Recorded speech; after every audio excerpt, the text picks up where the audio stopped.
Ang kalusugan ng bawat Pilipino ay yaman ng ating bansa. Kaya nga noon pa ay itinaguyod na ni dating Pangulong Ferdinand Marcos Sr. ang specialty hospitals para sa iba't ibang karamdaman. Yan ay pag-aalaga ng lahat ng puso ng lahat ng mamayan Pilipino. Nariyan ang Philippine Heart Center, Lung Center of the Philippines, National Kidney and Transplant Institute, at Philippine Children's Medical Center.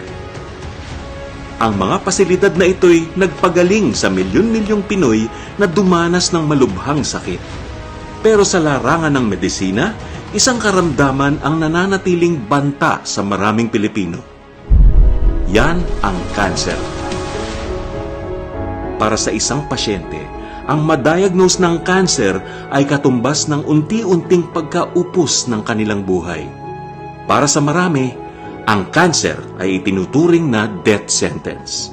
Mahirap na sa emosyon, mabigat pa sa pinansyal nilang kalagayan.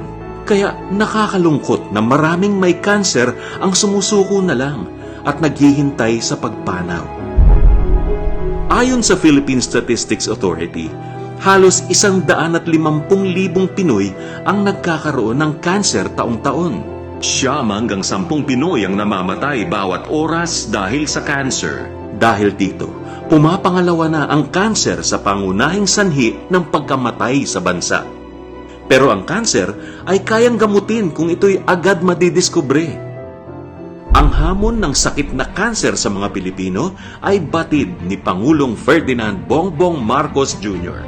Dahil dito, naglaan ang House of Representatives sa pangunguna ni Speaker Martin Romualdez at Congressman Zaldico ng pondo para makapagpatayo ng Philippine Cancer Center. Ito na ang magiging pangunahing institusyon para sa cancer treatment and research sa bansa. Ang ospital ring ito ang magiging sentro ng mga espesyalista at mga dalubhasa sa larangan ng cancer. Ang 20-story Philippine Cancer Center ay moderno at kompleto sa makabagong kagamitan.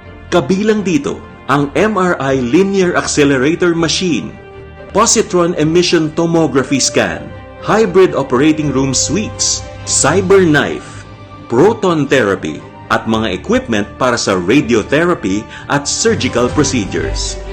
Itatayo ang Philippine Cancer Center sa loob ng isang 5,000 square meter na lote malapit sa Lung Center of the Philippines. Magkakaroon ito ng Cancer Subspecialty Center sa bawat palapag tulad ng hepatic, renal, gastrointestinal, lung, breast, women reproductive organs, cancer sa balat, at mga tinatawag na rare cancers.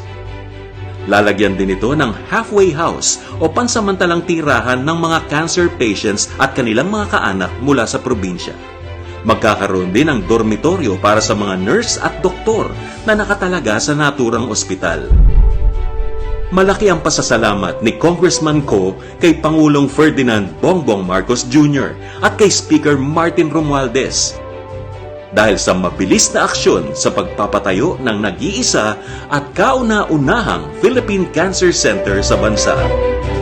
Ngayon, ang mga Pilipinong may cancer, mayaman man o mahirap, ay meron ng kaagapay sa pagharap sa mabigat na pagsubok. Ang Philippine Cancer Center na ito ay para sa Pilipino, para sa bagong Pilipinas.